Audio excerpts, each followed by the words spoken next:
এ মেলান্দ থানার মানুষ এবার চক্ষু দুইটা বন্ধ করে একটু তুমি চিন্তা করো না। আরে 6 মাসে বাবা হারিয়েছে, 6 বছর পর্যন্ত আরেকজনের কাছে লালিত পালিত হয়েছে।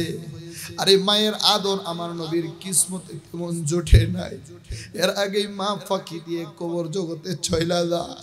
আমার নবী ছোট্ট 6 বছরের মাসুম বাচ্চা মায়ের লাশের উপরে হুমড়ি খেয়ে পড়ে দেয় আর বলে, মা বাবা আমার সাদা ছিল না কালো ছিল, বাবার আদর আমার কিসমতে জুটে না। হালিমার কাছে 100 বছর পর্যন্ত লালিত পালিত হই, এখন তোমার কাছে একটু লালিত পালিত হব, তুমি ফাঁকি দিয়ে কবরে চলে গেলা। এ মা মক্কার সব শিশুরা সারাদিন খেলাধুলা করে সন্ধ্যাবেলা দাঁড় দাঁড় গাড় নিয়ে নবী বাবাকে সে নিয়ে যা। তুমি যদি চলে যাও আমি কার কাছে যাব, কার কোলে ঘুমাবো, কার কাছে আদর সোহাগ নিব? পিছন থেকে আমার নবীর দাদা আব্দুল মুত্তালিব দাদাকে ডেকে বলে, দাদু ভাই আর কাঁদিস না, তোর বাবা চলে গিয়েছে, আমি সহ্য করতে পারি না। আবার তোর মা চলে গেল, আমি সহ্য করতে পারি না। এ মুহাম্মদ কাঁদিস না, তোর বাবা চলে গিয়েছে তাই কি হয়েছে, তোর মা চলে গিয়েছে তাই কি হয়েছে, আজ থেকে বাকি জিন্দেগির জন্য আমি দাদা তোর অভিভাবক হয়ে গেলাম, বলি সুবহানাল্লাহ। আমার নবী 6 মাস বয়সে যখন মায়ের রেহেমের ভিতরে যায়, আমার নবীর বাবা আব্দুল্লাহ দুনিয়া থেকে চিরবিদায় হয়ে যায়। আমার নবী বাপের চেহারা সাদা ছিল না কালো ছিল, আমার নবী দেখতে পারে নাই। বাপের চেহারা সাদা ছিল না কালো ছিল, আমার নবী দেখতে পারে নাই। আমিনা বলে, ও মক্কার মহিলারা, তোমরা যখন সন্তান পেটে ধারণ করো তোমাদের বমি বমি ভাব হয়, তোমাদের পেটগুলো উঁচা হয়ে যায়, তোমাদের বিরক্তি বিরক্তি ভাব হয়। কিন্তু খোদার কসম, মুহাম্মদ যখন আমার পেটে আসে আমার বমি বমি ভাব হয় নাই, বিরক্তি বিরক্তি লাগে নাই। শুধুমাত্র এই পর্যন্তই শেষ না, আমি যখন মুহাম্মদকে পেটে নিয়ে কোনো মরুভূমি এলাকা দিয়ে রওনা দিতাম, আমার পায়ের নিচে যে পাথর কঙ্করগুলো পড়ে যেত এটা মোমের মতো গলে যাইতো, মোমের মতো নরম হয়ে যেত। শুধুমাত্র এই পর্যন্তই শেষ নয়, আমিনা বলে, ও মক্কার মহিলারা শোনো, আমি যখন মুহাম্মদকে নিয়ে আমি কোনো কুয়ার কাছে যাই, আমার কোনো বালতি লাগে না, মশক লাগে না, আমার কোনো কিছু লাগে না, কুয়ার পানি অটোমেটিক আমার হাতের নাগালে চলে আসে। সুবহানাল্লাহ, আর একটু জোরে বলেন না সুবহানাল্লাহ। আমিনা বলে, তদানীন্তন সময় আরবদের একটা নিয়ম ছিল, যে এই মহিলার স্বামী মারা যেত, এই মহিলা দামি কোনো সেন্ট ব্যবহার করতে পারে না, দামি কোনো আতর ব্যবহার করতে পারে না, দামি কোনো পারফিউম ব্যবহার করতে পারে না। আমার শ্বশুরের নাম হলো আব্দুল মুত্তালিব। আমিনা বলে, আমার শ্বশুর খানায় কাবার মোতাওয়াল্লি, বাইতুল্লাহর মোতাওয়াল্লি।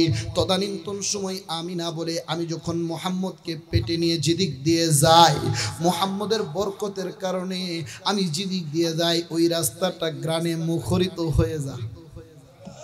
আর একটু জোরে কন্যা সুবহানাল্লাহ হয় নাই, আর একটু জোরে বলা যাবে না সুবহানাল্লাহ। আমার নবীর মা আমিনা ডেকে বলে, আমি যখন মুহাম্মদকে পেটে নিয়ে যাই, যেদিক দিয়ে যাই রাস্তাটা কেমন জানি সুগ্রানে সুবাসিত হয়ে যা, আমি যেদিক দিয়ে যাই রাস্তাটা গ্রান বের হয়ে যা। মক্কার মানুষরা বলা বলি করে, আব্দুল মুত্তালিব তোমার পুত্রবধূ কে, সে কি এমন দামি পারফিউম ব্যবহার করে, সে কি এমন দামি আতর ব্যবহার করে, যেদিক দিয়ে যায় রাস্তাটা কেমন জানি সুগ্রানে সুবাসিত হয়ে যা। আমার নবীর দাদা আব্দুল মুত্তালিব লজ্জায় মাথা উঠাতে পারে না। আমার নবীর দাদা দাদির সঙ্গে, নবীর দাদির সঙ্গে এসে বলে, কি ব্যাপার পুত্রবধূর ব্যাপারে এগুলো কি শুনতে পাচ্ছি? আমার নবীর দাদি বলে, ঠিক আছে, আপনি তো পুরুষ মানুষ, এমনিই শ্বশুর মানুষ, আপনি যদি আমিনাকে গায়েল করে কিছু বলেন কষ্ট পাওয়ার সম্ভাবনা আছে। আমি আমার পুত্রবধূকে বুঝিয়ে সমঝে আস্তে ধীরে বলার চেষ্টা করব। আমার নবীর দাদি আমিনাকে ডেকে বলে, আমিনা তোমার ব্যাপারে এগুলো কই শুনতে পাচ্ছি, তুমি যে দিক দিয়ে যাও রাস্তাটা সুঘ্রাণে সুবাসিত হয়ে যা। তুমি নাকি দামি পারফিউম ব্যবহার করো, দামি সেন্ট ব্যবহার করো। আমি না শাশুড়ি আব্বাকে ডেকে বলে, শাশুড়ি আব্বা দুনিয়ার কোনো পুরুষ মানুষ বুঝুক আর না বুঝুক, আপনি তো মহিলা মানুষ, আপনি তো জানেন আমরা এক বেলা রান্না করলে দুবেলা খেতে পারি না, তিন বেলা রান্না করলে চার বেলা খেতে পারি না। কিন্তু খোদার কসম আমি কোনো পারফিউম ব্যবহার করি না, আমি কোনো সেন্ট ব্যবহার করি না। এই যে আমার পেটের মধ্যে যে সন্তান বড় হচ্ছে এইগুলো ওই সন্তানের বরকত। এই কথা বলে আমিনা মুখ থেকে যখন একটু থুতু বের করে দেয়, আমার নবীর দাদি আমিনার কথা বর্ণনা করে যেই মাত্র আমিনা মুখ থেকে একটু থুতু বের করে দেয়, ওই থুতু থেকে মেশকে আম্বরের গ্রান বের হয়ে যায়। বলি সুবহানাল্লাহ, আল্লাহু আকবার। এর নাম হলো মুহাম্মদুর রাসূলুল্লাহ সাল্লাল্লাহু আলাইহি ওয়াসাল্লাম।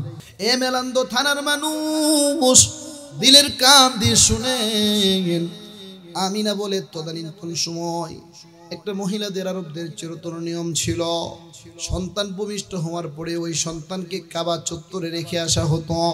যেই সন্তানের বাপের টাকা পয়সা বেশি, বিভিন্ন দূর দূরান্ত থেকে মহিলারা এসে দুধ পান করানোর জন্য নিয়ে যেত। আমার নবীর বাপের তো তেমন টাকা পয়সা নাই, অভিভাবক থেকেও না থাকার মতো। আমার নবীকে কেউ নিতে চায় না, মক্কার সব শিশুদেরকে নিয়ে যায়, এতিম মুহাম্মদকে কেউ নিতে চায় না, নবী মুহাম্মদকে কেউ নিতে চায় না। এদিক দিয়ে আমার মালিকের কি লীলা খেলা।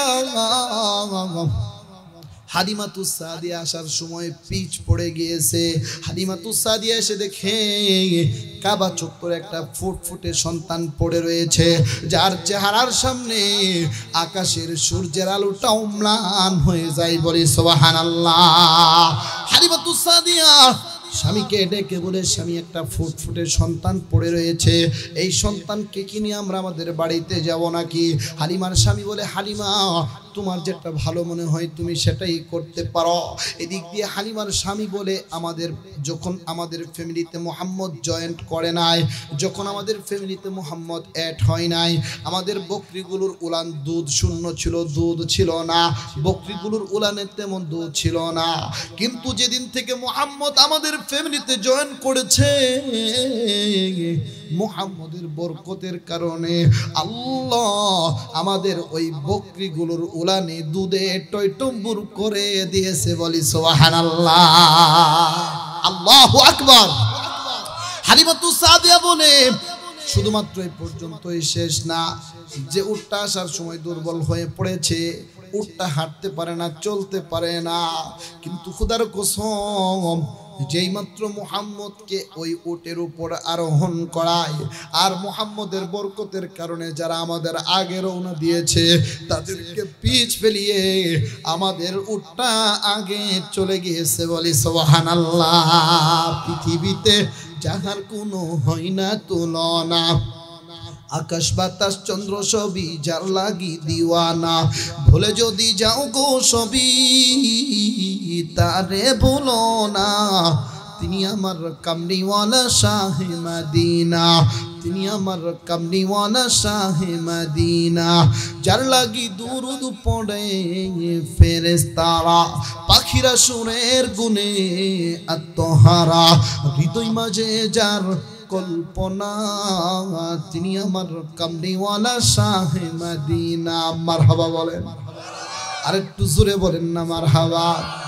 এ মেরামদু থানার মানুষ দিলের কান দিয়ে শোনো, হালিমা বলে, মুহাম্মদ আমার কাছে 6 বছর পর্যন্ত লালিত পালিত হয়, 6 বছর পরে আমি নবী মুহাম্মদকে আমিনার কাছে ফেরত দিয়ে যাই।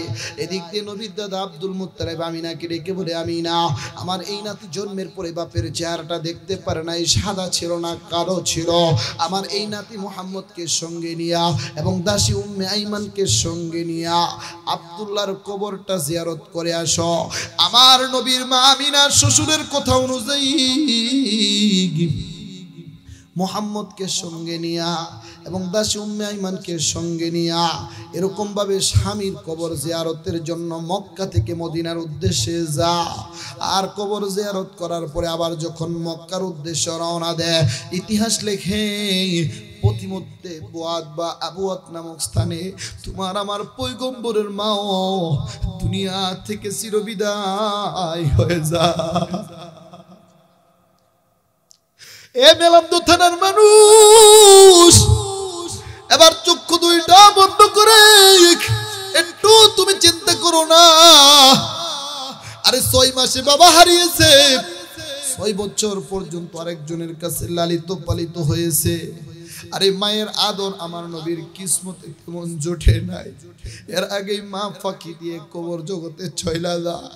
আমার নবী ছোট্ট 6 বছরের মাসুম বাচ্চা মায়ের লাশের উপরে হুমড়ি খেয়ে পড়ে দেয় আর বলে, মা বাবা আমার সাদা ছিল না কালো ছিল, বাবার আদর আমার কিসমতে জুটে না। হালিমার কাছে 6 বছর পর্যন্ত লালিত পালিত হই, এখন তোমার কাছে একটু লালিত পালিত হব, তুমি ফাঁকি দিয়ে কবরে চলে গেলা। এবার মক্কার সব শিশুরা সারাদিন খেলাধুলা করে সন্ধ্যাবেলা দাঁড় দাঁড় গাড় নিয়ে নবী বাবাকে সে নিয়ে যা। তুমি যদি চলে যাও আমি কার কাছে যাব, কার কোলে ঘুমাবো, কার কাছে আদর সোহাগ নিব? পিছন থেকে আমার নবীর দাদা আব্দুল মুত্তালিব দাদাকে ডেকে বলে, দাদু ভাই আর কাঁদিস না, তোর বাবা চলে গিয়েছে, আমি সহ্য করতে পারি না। আবার তোর মা চলে গেল, আমি সহ্য করতে পারি না। এ মুহাম্মদ কাঁদিস না, তোর বাবা চলে গিয়েছে তাই কি হয়েছে, তোর মা চলে গিয়েছে তাই কি হয়েছে, আজ থেকে বাকি জিন্দেগির জন্য আমি দাদা তোর অভিভাবক হয়ে গেলাম, বলি সুবহানাল্লাহ। আমার নবী 6 বছরের পর থেকে দাদা আব্দুল মুত্তালিবের কাছে লালিত পালিত হতে ছিল। নবীর বয়স যখন 8 বা 10 বছর হয়ে যায়, আমার নবীর দাদা আব্দুল মুত্তালিব দুনিয়া থেকে চলে যাওয়ার সিমটম নিদর্শন শুরু হয়ে যায়। আমার নবীর দাদা আব্দুল মুত্তালিব তার মৃত্যুর পূর্ব মুহূর্তে তার আপন সন্তান আবু তলেবকে ডেকে বলে, আবু তলেব রে, আমি হয়তোবা দুনিয়ার জমিনে বেশি দিন বেঁচে থাকতে পারবো না, আমার মৃত্যুর পূর্ব মুহূর্তে আমার এই নাতিকে তোমার কাছে আমানত দিয়ে গেলাম, জীবনে তুমি কষ্ট ক্লেশ করবা, আমার এই নাতি মুহাম্মদকে কষ্ট করতে দিবা না। এমন সময় আবু তলেবের বিবি বলে, আমরা এতটা অভাব অনটনের ফ্যামিলি ছিল, একবেলা রান্না করলে দুবেলা খেতে পারতাম না, কিন্তু খোদার কসম মুহাম্মদ যেদিন থেকে আমাদের ফ্যামিলিতে জয়েন করেছে আর মুহাম্মদের বরকতের কারণে আসমানের মালিক আল্লাহ আমাদের খাবারের ভিতরে ওয়াডাল বরকত ঢেলে দিয়েছে, বলি সুবহানাল্লাহ। ভাইরা আমার, বন্ধুরা আমার, আমার নবীর যখন 8 বা 10 বছর হয়ে যায়, দাদা আব্দুল মুত্তালিব দুনিয়া থেকে চিরবিদায় হয়ে যায়, আমার নবী চাচা আবু তলেবের কাছে লালিত পালিত হতে লাগে। আবু তলেব একজন ব্যবসায়িক লোক ছিল, সিরিয়ায় যেত, বিভিন্ন দেশ দেশান্তর সফর করত। আমার নবী চাচাকে বাইনা ধরল, চাচা আমিও যাব। নবী আবু তলেবের সঙ্গে সিরিয়ায় ব্যবসা করার জন্য যখন যা, তদানীন্তন সময় ব্যবসায়ীদের একটা নিয়ম ছিল, তারা যাত্রা শুরু করত, যেখানে রাত হয়ে যেত সেখানে তারা তাঁবু টানাতো, তাঁবু টানানোর পরে সেখানে তারা বিশ্রাম নিত। তাদের চিরতর নিয়ম অনুযায়ী তারা যাত্রা শুরু করেছে, আর যেখানে রাত হয়ে যায় সেখানে তারা তাঁবুটা নিয়েছে, পথিমধ্যে তারা বিশ্রাম নিতে ছিল। আমার নবীর বয়স তো 12 বছর, 12 বছরের ছেলে পেলে কি আর বুঝে, যেখানে উটগুলো বেঁধে রেখেছে ওই উটের সঙ্গে আমার রাসূল যখন খেলাধুলা করে, পাশে ছিল খ্রিস্টানদের গির্জা, ওই গির্জা থেকে একজন পাদ্রী এসে আমার রাসূলকে জিজ্ঞাসা করে, মাসমুকা, আমার রাসূল বলে ইসমি মুহাম্মদ। এরপরে জিজ্ঞাসা করে, তোমার বাড়ি কোথায়? আমার রাসূল বলে, বাড়ি হলো মক্কায়। এরপরে জিজ্ঞাসা করে, তুমি এখানে কার সঙ্গে এসছো? আমার চাচা আবু তলেবের সঙ্গে এসছি। এমন সময় পাদ্রী আমার নবীকে জিজ্ঞাসা করে, তোমার চাচা আবু তলেব কোথায়, কি করে? আমার রাসূল বলে ওই যে খিমার দেখা যায়, পর্দা দেখা যায়, ওই পর্দার ভিতরে বিশ্রাম নিচ্ছে। এমন সময় পাদ্রী আমার নবীকে ডেকে বলে, ঠিক আছে, আগামীকাল তোমার চাচাকে আমার সঙ্গে দেখা করার জন্য বলবা। আমার রাসূল চাচাকে সমস্ত ডিটেলস যখন খুলে বলল, চাচা আপনি যখন ঘুমাতে ছিলেন হঠাৎ করে খ্রিস্টানদের গির্জা থেকে একজন পাদ্রী এসে আমাকে জিজ্ঞাসা করে মাসমুকা, আমি বলেছি ইসমি মুহাম্মদ। আমাকে জিজ্ঞাসা করেছে বাড়ি কোথায়, আমি বলেছি বাড়ি হলো মক্কায়। আমাকে জিজ্ঞাসা করে আমি কার সঙ্গে এখানে এসেছি, আমি বলেছি আপনি আপনার সঙ্গে এখানে এসেছি। আবু তলেব ওই পাদ্রী আপনাকে আগামীকাল দেখা করার জন্য বলেছে। এ বৃদ্ধ বাবা, যুবক ভাই, দিলের কান দিয়ে শুনো, কেমন নবী পেয়েছ, যেই নবীকে ইহুদির বাচ্চা, খ্রিস্টানের বাচ্চা, এরকম ভাবে ইহুদির আলেম, তাওরাতের আলেম, জাবুরের আলেম, যিনি ওই পাদ্রী আমার নবীকে চিনে, কিন্তু মুসলমানের বাচ্চা হয়ে তুমি নবীকে চিনো না। আবু তলেব তাড়াহুড়া করে মনে মনে কয়, আমার ভাতিজার বয়স মাত্র 12 বছর, 12 বছরের ছেলে পেলে কি আর বুঝে, সে মনে হয় পাদ্রীর সঙ্গে কোনো বেয়াদবি করেছে। এই চিন্তা ভাবনা করে পরের দিন সকালবেলা পাদ্রী মশাইয়ের সঙ্গে যখন যাওয়ার পড়ে আবু তলেব পাদ্রী মশাইকে সালাম দিয়েছে, পাদ্রী মশাই আপনি নাকি আমাকে স্মরণ করেছেন? জি তোমাকে স্মরণ করেছি। এই যে মুহাম্মদ নামের বালক, এই বালকটা তোমার কি লাগে? পাদ্রী বলে, এই বালক তোমার কি লাগে? আবু তলেব বলে, এটা আমার আপন বড় ভাইয়ের ছেলে, আমার ভাতিজা। এমন সময় পাদ্রী আবু তলেবকে ডেকে বলে, আবু তলেব রে, তোর হাতে ধরে পায়ে ধরে আবু তলেব, আমি তো জাবুরের আলেম, আমি তো তাওরাতের আলেম, বরং তাওরাত এবং জাবুর পরে আখিরি জামানার পয়গম্বরের যত সিমটম নিদর্শন পেয়েছি, আর সবগুলো তোমার এই ভাতিজা মুহাম্মদের মধ্যে লক্ষ্য করতে পেরেছি। বলি সুবহানাল্লাহ। ওরে আবু তলেব শুনো, তোমার হাতে ধরি পায়ে ধরি, কারণ এই ছেলে তো ভবিষ্যৎ নবী হবে। আর তুমি যদি এখানে অপেক্ষা করো আর তার সঙ্গে যদি কোনো ক্রমে বেয়াদবি হয়ে যায়, আসমানের মালিক আল্লাহ সেটা বরদাস্ত করবে না। ওরে আবু তলেব শুনো, তোমার হাতে ধরে পায়ে ধরে তুমি আর এখানে অপেক্ষা করো না, তুমি এখান থেকে চলে যাও, আজকের পর থেকে তুমি এখানে অপেক্ষা করো না। আবু তলেব পাদ্রীর কথায় কোনো ভ্রুক্ষেপ করে না, যেই মাত্র ভ্রুক্ষেপ করে না, পাদ্রী বলে, আবু তলেব এদিকে এসো, তোমাকে একটা ম্যাজিক দেখাই। কি ম্যাজিক? আমার রাসূল যখন রৌদ্রের মধ্যে উটের সঙ্গে খেলাধুলা করে আর নবীর বরকতের কারণে আকাশের মেঘ এসে আমার নবীজিকে ছায়া প্রদান করে। বলি সুবহানাল্লাহ। তোমার আমার পয়গম্বর আবু তলেবকে সঙ্গে নিয়া, আমার নবীর চাচা আবু তলেব নবীকে সঙ্গে নিয়ে মক্কার উদ্দেশ্যে যখন চলে আসে, আরে নবীর বয়স 25 হয়ে যাচ্ছে, আমি সংক্ষেপ করে দিচ্ছি বাবা, খাদিজার বিয়ে পর্যন্ত যাওয়া লাগবে। নবীর বয়স যখন 25 বছর হয়ে যায়, আর নবী মক্কার নওজোয়ানদেরকে নিয়ে হিলফুল ফুজুল নামক একটা সংগঠন করে। সুবহানাল্লাহ। আর একটু জোরে কন্যা সুবহানাল্লাহ। যেই সংগঠনের কাজ হলো বিধবা নারীদেরকে সাহায্য সহযোগিতা করা, গরিবদেরকে সাহায্য সহযোগিতা করা, সমাজের 60% লোকদেরকে সাহায্য সহযোগিতা করা। যারা আমার নবীকে পাগল বলেছে, যারা আমার নবীকে মাজনুন বলেছে, যারা আমার নবীকে গালিগালাজ করেছে, আর নবীর এই ভালো উদ্যোগ দেখে তারা আমার নবীকে আল আমিন উপাধিতে ভূষিত করে দিয়েছে। বলি সুবহানাল্লাহ। আমার নবীর বয়স আস্তে আস্তে বাড়তে লাগে। এদিক দিয়ে মক্কার অন্যতম একজন দর্নাট্য ব্যবসায়ী, নাম হলো খাদিজা। কি নাম? আসল জায়গায় চলে এসেছি, নাম হলো কি? সবাই বলেন না, নাম হলো কি? ওই খাদিজার ব্যবসায়িক পার্টনার হওয়ার জন্য একটা বিশ্বস্ত পার্টনার লাগবে। খাদিজার বান্ধবীর নাম হলো নাফিসা। এবার খাদিজা নাফিসাকে ডেকে বলে, নাফিসা শুনতে পেরেছি মক্কাতে একজন আমানতদার, সততা, নিষ্ঠা, অঙ্গীকার রক্ষাকারী একজন ছেলে আছে, নাম হলো মুহাম্মদ। তাকে প্রস্তাব দিয়ে দেখো, সেই কি আমার ব্যবসায়িক পার্টনার হবে নাকি? তোমার আমার পয়গম্বরকে নাফিসা প্রস্তাব দেয়, মুহাম্মদ মক্কার অন্যতম একজন ধর্নাঢ্য ব্যবসায়ী, নাম হলো খাদিজা। তার ব্যবসায়িক পার্টনার হওয়ার জন্য বিশ্বস্ত একটা লোক লাগবে। তুমি কি তার ব্যবসায়িক পার্টনার হবে নাকি? আমার নবী দু চোখের পানি ছেড়ে দিয়ে বলেন, নাফিসা তুমি কি আমার সঙ্গে মস্কারা করো নাকি? আমি আবু তলব চাচার কাছে থাকি, মাঝে মধ্যে 10-20 টাকা পকেট খরচ দিলে পকেট খরচ চালাই। ব্যবসায়িক পার্টনার হওয়ার তোর জন্য তো মোটাঙ্গিকের টাকা লাগবে, এই পরিমাণ টাকা তো আমার কাছে নাই। নাফিসা খাদিজার কাছে গিয়ে প্রস্তাব দিয়েছে, এত মোটাঙ্গিকের টাকা নাই, তাই তোমার সঙ্গে ব্যবসায়িক পার্টনার হতে পারবে না। খাদিজা নাফিসাকে ডেকে বলে, নাফিসা তাহলে মুহাম্মদকে প্রস্তাব দিয়ে দেখো, সে যদি আমার ব্যবসায়িক পার্টনার না হয়, আমার একজন বিশ্বস্ত ম্যানেজার নিয়োগ দেওয়ার দরকার, আমার ব্যবসায়ী ম্যানেজার হিসেবে নিয়োগ হবে নাকি? এমন সময় নাফিসা মুহাম্মদকে ডেকে বলে, মুহাম্মদ তুমি যদি খাদিজার ব্যবসায়িক পার্টনার না হও তাহলে ম্যানেজার হবে নাকি? আমার নবী বলে, হ্যাঁ ম্যানেজার হওয়া যেতে পারে। চাচার সঙ্গে প্রস্তাব দিল। চাচা মক্কার অন্যতম একজন ধর্নাঢ্য ব্যবসায়ী, নাম হলো খাদিজা, তার ব্যবসায়িক ম্যানেজার একজন নিয়োগ দেওয়া হবে, আপনি যদি অনুমতি দেন ব্যবসায়ী নিয়োগ হব নাকি, ম্যানেজার হিসেবে নিয়োগ হব নাকি?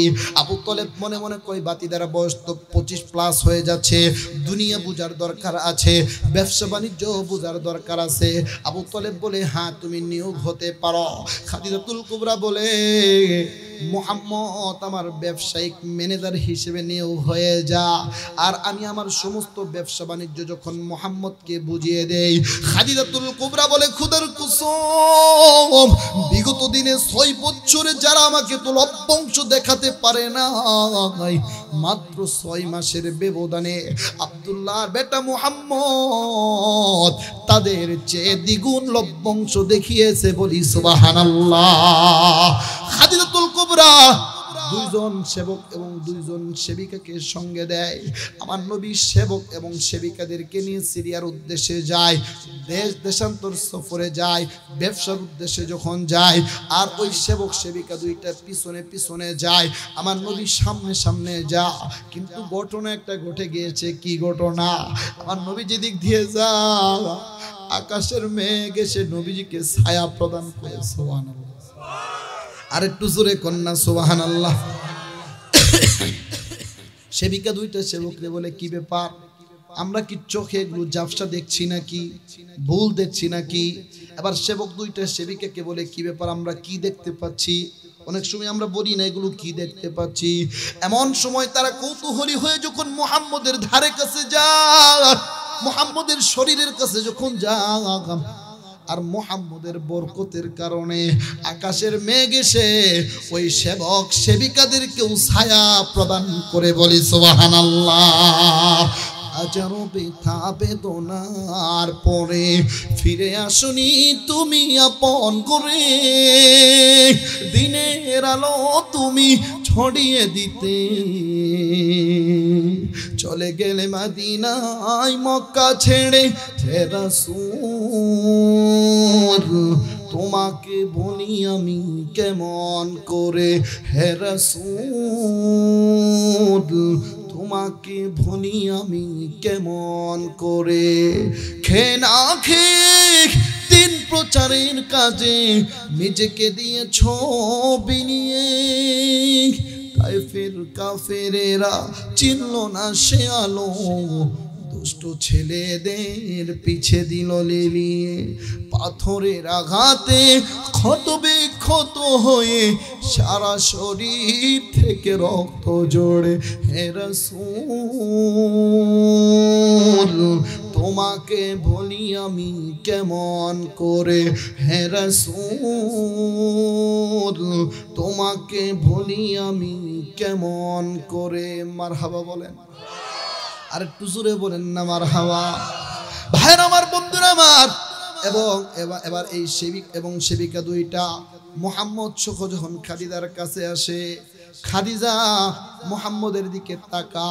কিন্তু আমার নবীর চেহারাটা এত সুন্দর সুশ্রী ছিল, আমার নবীর চেহারাটা এত পুত পবিত্র ছিল। খাদিজা একেবারে অনেক সুন্দর সুশ্রী একজন মহিলা ছিল। আমার নবী কোনোদিন খাদিজার দিকে লেলুপ দৃষ্টিতে তাকাই না, খাদিজার দিকে কোনো জোরে তাকাই না। খাদিজা বারবার আমার নবীর দিকে তাকা, কিন্তু আমার নবীর চেহারাটা এত পুত পবিত্র ছিল, নবীর চাহনিটা এত পুত পবিত্র ছিল। এদিক দিয়ে খাদিজা একদিন বান্ধবী নাফিসাকে ডেকে বলে, নাফিসা আমার কি রূপ যৌবন কমে যাচ্ছে নাকি? নাফিসা বলে, বান্ধবী তুমি আর কি যে বলো না, তোমার রূপ যৌবন কমে যাবে কেন?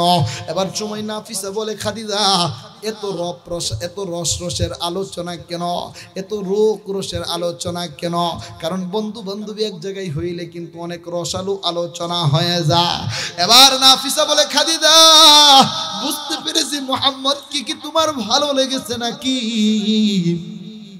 মুহাম্মদকে কি তোমার ধরেছে নাকি? জুমান মুহাম্মদকে ভালো লেগেছে বুঝতে পেরেছি।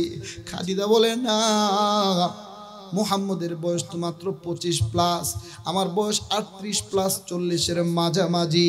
বিগত দিনে বিয়ে 2টা হয়েছে, স্বামীদের কাছ থেকে মানবিক তেমন আমি আচরণ পাইনি। এই জন্য আমি আল্লাহর কাছে কসম খেয়েছি আর কোনো পুরুষের শয্যা আমি গ্রহণ করব না, আমি আর অন্য পুরুষের সঙ্গিনী হব না, শয্যা গ্রহণ করতে হব না। এমন সময় নাফিসা বলে, খাদিজা কথা লুকিয়ে লাভ নাই, বলো মুহাম্মদ কি তোমার ভালো লেগেছে নাকি? খাদিজা বলে, এত সুন্দর পুত পবিত্র চেহারার অধিকারী ভালো না লেগে কি পারে, ভালো না লেগে কি পারে? মুহাম্মদের চেহারা এত সুন্দর, মুহাম্মদের চাহনি এত সুন্দর, মুহাম্মদ কোনোদিন আমার দিকে লেলুপ দৃষ্টিতে তাকায় না, কোনোদিন আমার দিকে খারাপ দৃষ্টিতে তাকায় না, আমার দিকে কোনোদিন বাঁকা নজরে তাকায় না। এমন সময় নাফিসা বলে, বান্ধবী তোমার যদি সত্যি ভালো লেগে থাকে আমাকে বলো। খাদিজা বলে, নাফিসা হ্যাঁ সত্যি আমার ভালো লেগেছে, তুমি যদি একটা লাইনটা ক্লিয়ার করে দিতে পারো আমাকে ক্লিয়ার করায়া দাও।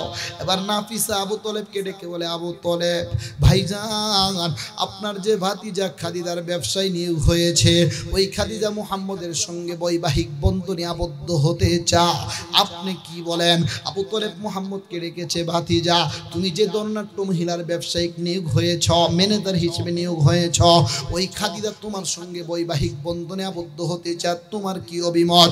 আমার নবী বলে, চাচা আমার কোনো অভিমত নাই, আপনার অভিমতই আমার অভিমত। সুবহানাল্লাহ, একটু জোরে বলেন না সুবহানাল্লাহ। আর নবীর সম্মতিতে, নবীর কথা অনুযায়ী, আমার নবীর অনুমতি নেওয়ার পর খাদিজার সঙ্গে আমার নবীর বিবাহ হয়ে যায়। বলি সুবহানাল্লাহ। আল্লাহ তুমি কত মহান, কত ভালো বন্ধু, প্রাণে তুমি, মনে তুমি, তুমি দয়ার সিন্ধু, নেই কহনে ত্রিভুবনে তোমারই সমান। তুমি রহমান, তুমি মেহেরবান, তুমি রহমান, তুমি মেহেরবান, দয়ালু তুমি, তুমি বিধাতা, তুমি যে মালিক, তুমি যে দাতা। অন্য যুগও ক্ষুধা পেলে, মিঠা পানি তৃষ্ণা পেলে, অন্য যুগও ক্ষুধা পেলে, মিঠা পানি তৃষ্ণা পেলে, আমি গাই তোমার গুণগান। তুমি রহমান, তুমি মেহেরবান, না পারলেও ঠোঁট নাড়ান, তুমি রহমান, তুমি মেহেরবান, তুমি রহমান, তুমি মেহেরবান। হাকিম তুমি অন্তর্যামী, হাকিম তুমি অন্তর্যামী, পাপে ভরা এই জীবনে নেই তো গতি তুমি বিনে, পাপে ভরা এই জীবনে নেই তো গতি তুমি বিনে, আমি গাই তোমার গুণগান। তুমি রহমান, তুমি মেহেরবান। মারহাবা বলেন, আরেকটু জোরে বলেন না মারহাবা। তাহলে আমার নবী কি শ্রেষ্ঠ, কি শ্রেষ্ঠ না? দুই নম্বর বলেছিলাম আমার নবী শ্রেষ্ঠ, তিন নম্বর বলেছিলাম কিতাব শ্রেষ্ঠ। এটা বলে আমার আলোচনার ইতি টানবো বাবা। এ জাঙ্গালিয়ার মানুষ, তুমি আর আমি তো জানি না এই যে নূরে মদিনা নুরানি হাফেজিয়া মাদ্রাসা হয়েছে বাবা। তোমার মনে করো দুটি সন্তান আছে, একটা সন্তানকে তুমি জাগতিক শিক্ষায় শিক্ষিত করেছ, একটা সন্তান ইসলামপুর নেক জাহান স্কুলে পড়িয়েছ, আর একটা সন্তান তুমি আশেক মাহমুদ কলেজে পড়িয়েছ, আর একটা সন্তান এই নুরানি মাদ্রাসায় পড়িয়েছ। তুমি জানো না তোমার কোন সন্তানের দাম বেশি?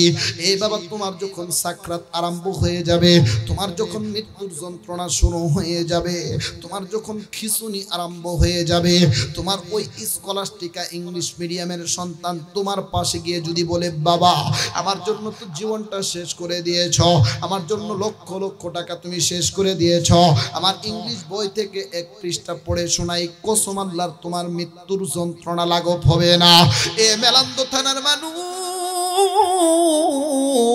তুমি আর আমি তো জানি না, তোমার একটা সন্তানকে তুমি যদি ধর্মীয় শিক্ষায় শিক্ষিত করাতে পারো, আর তোমার যখন সাকরাত আরম্ভ হয়ে যাবে, তোমার ওই সন্তান যদি পড়ে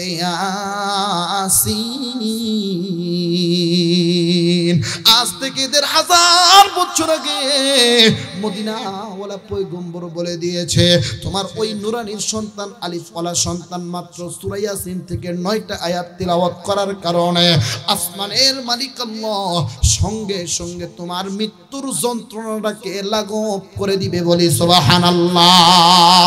এ জামালপুরের মানুষ, শুধু বাবা এই পর্যন্তই শেষ নয়, তুমি আর আমি যখন মারা যাইব বাবা, তোমার আমার চোখ দুইটা যখন বন্ধ হয়ে যাবে, অন্ধ হয়ে যাবে, জাঙ্গালিয়ার মসজিদে ঘোষণা হবে অমুক আর দুনিয়াতে নাই, মেলান্দ জামে মসজিদে ঘোষণা হবে অমুক আর দুনিয়াতে নাই, তোমার এলাকার আশপাশ মহল্লাগুলোতে ঘোষণা হবে অমুক আর দুনিয়াতে নাই, তোমার ওই ইংলিশ মিডিয়ামের অনার্সের সন্তান কিন্তু তোমার জানাজার ইমামতিতে দাঁড়াবে না, তোমার ওই FCBS ডাক্তার সন্তান কিন্তু তোমার ইমামতিতে দাঁড়াবে না, তোমার ইমামতিতে তোমার ওই ধর্মীয় সন্তান যেটাকে তুমি নুরানি মাদ্রাসায় পড়িয়েছো,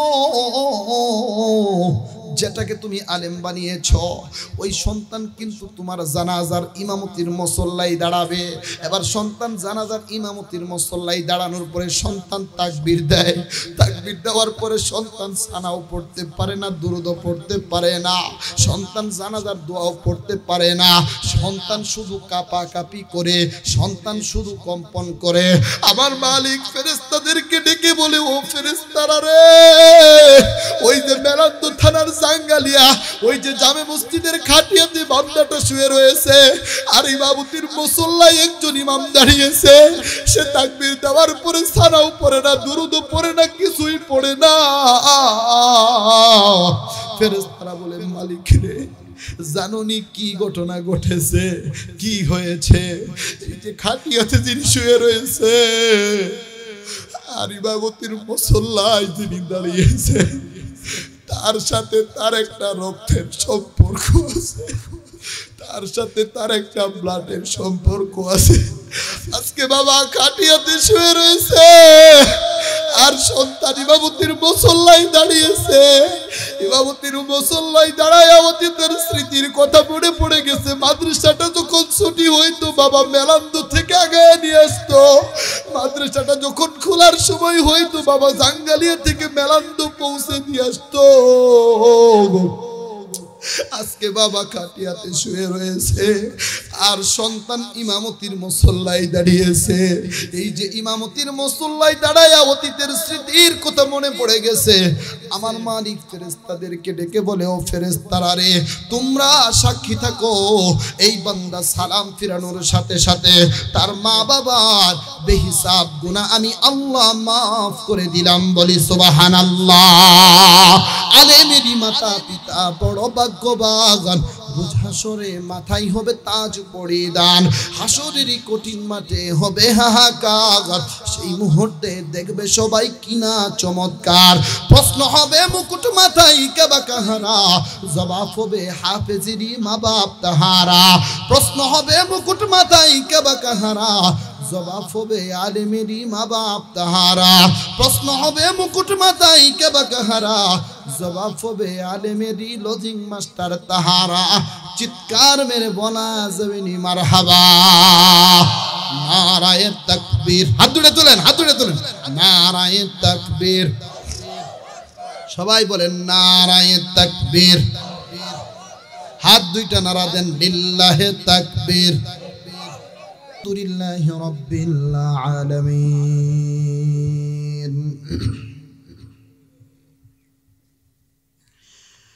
ربنا ظلمنا أنفسنا وإن لم تغفر لنا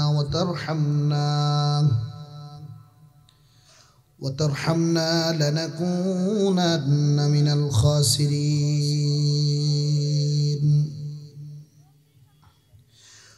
رب ارحمهما كما ربياني صغيرا رب ارحمهما كما ربياني صغيرا রব্বুল আলামিন, জীবনে এমন কোন গুনাহ নাই আমি করি নাই রে মাওলা। আয় আল্লাহ, আমার গুনার কথা যদি আমার বিবি জানতো, আমাকে স্বামী হিসেবে পরিচয় দিত না রে মালিক। আমার গুনার কথা যদি আমার সন্তানাদি জানতো, আমাকে আব্বু আব্বু বলে ডাক দিত না। আমার গুনার কথা যদি আমার পাড়ার প্রতিবেশী জানতো, আমাকে ভালো মানুষ উপাধি দিত না। আয় আল্লাহ, তোমার নাম না সত্তার, তোমার নাম না গফফার। আল্লাহ, তুমি 70 বছর গুনাহটাকে গোপন রেখেছো, 80 বছর গুনাহটাকে গোপন রেখেছো। আয় আল্লাহ, জীবনে কোনোদিন তুমি সুদখোর বলে গালি দাও নাই। আয় আল্লাহ, জিনাখোর বলে তুমি আমাদেরকে গালি দাও নাই। আয় আল্লাহ, দুনিয়ার ভিক্ষুকরা একজনের কাছে ফেরত গেলে আরেকজনের দুয়ারে গিয়ে হাত পাতের মালিক। আল্লাহ, তুমি ছাড়া তো আমাদের আর কোনো রক্ষণাবেক্ষণকারী নাই। তুমি যদি আমাদেরকে তাড়ায় দাও, আমরা কার কাছে যাব, কার কাছে রোনাজারি করব, কার কাছে কান্নাকাটি করব রে আল্লাহ। আল্লাহ, তাকায় দেখো এই ময়দানে কে যেন চোখ থেকে পানি ফেলে রে আল্লাহ। রব্বুল আলামিন, দয়া করে মায়া করে আমাদের তামাম জিন্দেগির সমস্ত গুনাহ খাতাগুলি তুমি মাফ করে দাও। আল্লাহ, আমাদের আব্বা আম্মার গুনাহ খাতাগুলি মাফ করে দাও। আল্লাহ, আমাদের দাদা দাদির গুনাহ খাতাগুলি মাফ করে দাও। আমাদের নানা নানির গুনাহ খাতাগুলি মাফ করে দাও। আমাদের আত্মীয় স্বজনের গুনাহ খাতাগুলি মাফ করে দাও। আমাদের শ্বশুর শাশুড়ির গুনাহ খাতাগুলি মাফ করে দাও। রব্বুল আলামিন, আয় আল্লাহ, মোনাজাত শেষে অনেকেই বাড়িতে দেওয়ার পর মা মা বলে ডাক দেওয়ার সাথে মা দরওয়াজাটা খুলে দিবে রে মালিক। কিন্তু অনেক এতিম এখানে আছে যারা সারা রাত মা মা বলে ডাক দেওয়ার পরে মা দরওয়াজাটা খুলে দিবে না রে আল্লাহ। অথচ চশমাটা পড়ে রয়েছে, মা যে যাই নামাজে নামাজ পড়তো, যাই নামাজটাও পড়ে রয়েছে। বাবা যে লঙ্গিটা পরিধান করত, লঙ্গিটাও পড়ে রয়েছে। শুধুই মাত্র ফাঁকি দিয়ে বাঁশবাগানের নিচে মা বাবা শুয়ে রয়েছে। প্রযুক্তির যুগে কত প্রান্ত থেকে প্রান্ত খবর নেওয়া যায়, অথচ বাঁশবাগানের নিচে মা বছরের পর বছর শুয়ে রয়েছে, বাবা বছরের পর বছর শুয়ে রয়েছে। আল্লাহ, শীত মৌসুমে শীত থেকে পরিত্রাণের জন্য কত পোশাক পরিচ্ছেদ পরি, এরপরেও শীত থেকে পরিত্রাণ পেতে পারি না। অথচ বাঁশবাগানের নিচে ওই মা বাবা কেমনে শুয়ে রয়েছে। আয় আল্লাহ, ওই মা বাবার কবরখানি তুমি জান্নাতের বাগান বানায়া দাও। আল্লাহ, দাদা দাদির কবরখানি জান্নাতের বাগান বানায়া দাও।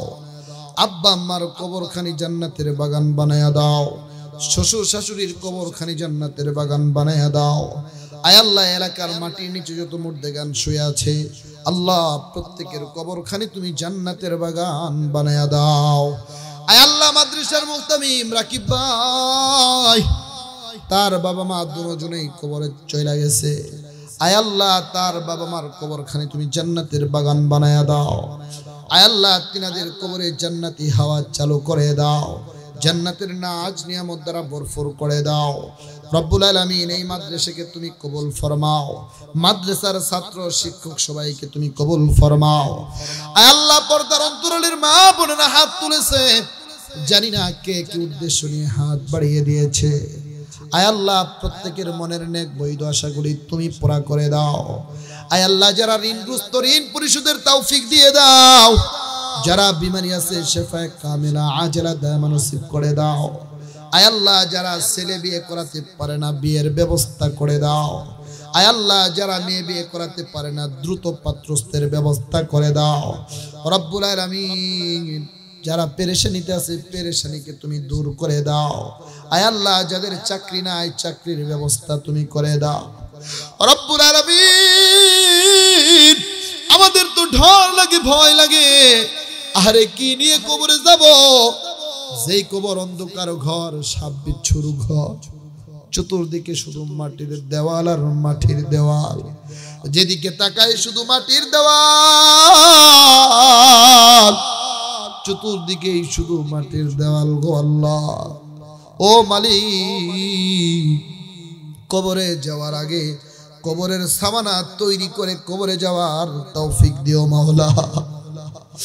রব্বুল আলামিন, আল্লাহ তাকে দেখো, জানি না কার জন্য জানি বাঁশের জানি বাঁশ পেকে রয়েছে,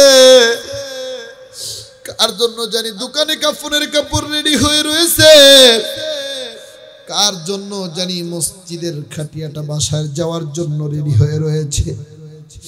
কবে জানি মসজিদের মাইকে মুয়াজ্জিন ঘোষণা দেয় উমুকার দুনিয়াতে নাই।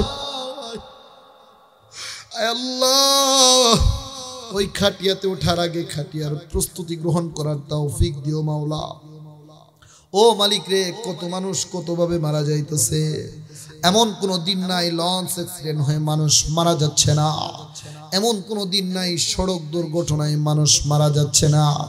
আল্লাহ, যেদিনই মরণ দিবা ইমানি অবস্থায় মরণ দিও মাওলা, যেদিনই মরণ দিবা নেককার অবস্থায় মরণ দিও মাওলা, যেদিনই মরণ দিবা কোরআন পড়নেওয়ালা অবস্থায় মরণ দিও মাওলা, যেদিনই মরণ দিবা সাজদারত অবস্থায় মরণ দিও মাওলা। আয় আল্লাহ, এমন মৃত্যু দিও না যে মৃত্যুতে আপনজনের লাশটা পর্যন্ত খুঁজে পাই না। রব্বুল আলামিন, শেষ ফরিয়াদ করি গো মাওলা, জীবনে একবার হলেও মক্কা মদিনা জিয়ারতের তৌফিক দিও মাওলা। মদিনা না দেখায়া তুমি কাউকে ডাক দিও না গো মাওলা। ও সাল্লাল্লাহু তাআলা আলা খাইরি খালকিহি মুহাম্মাদ ওয়া আলা আলিহি ওয়া আসহাবিহি আজমাইন। মালিক রে, যেদিন মরণ দিবা, যেদিন মালাকুল মউত আমাদের ধারে ধারে পাঠিয়ে দিবা, আমাদের সকলের জবানে জারি করে দিও লা ইলাহা ইল্লাল্লাহু মুহাম্মাদুর রাসূলুল্লাহ। আসসালামু আলাইকুম ওয়া রাহমাতুল্লাহি ওয়া বারাকাতুহু।